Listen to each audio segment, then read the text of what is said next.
காட்டிலே யானையெல்லாம் பிடிக்க போகும்போது வேடுவர்கள் என்ன பண்ணுவார்கள், ஒரு பெண் யானையை தொலைவிலே நிறுத்துவார்கள்.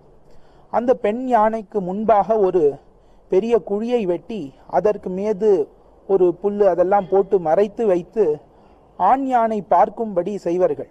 இப்போ அந்த ஆண் யானையானது இந்த பெண் யானை மீது உள்ள அன்பினாலே பாசத்தினாலே இந்த பெண் யானையை நோக்கி வரும்பொழுது அந்த குழியிலே மாட்டிக்கொள்ளும். அது மாதிரி நாம் யாரோ கடவுள்னு சொல்லி பிறந்தால் இவர்கள் திருந்த மாட்டார்கள்.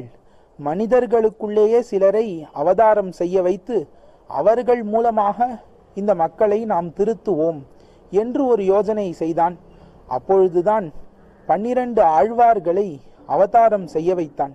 12 ஆழ்வார்கள் மக்களோடு மக்களாக வாழ்ந்து அவர்கள் தர்ம நெறியையும் வைணவ நெறியையும் எடுத்து ஓதி அவர்கள் மூலமாக இந்த சம்பிரதாய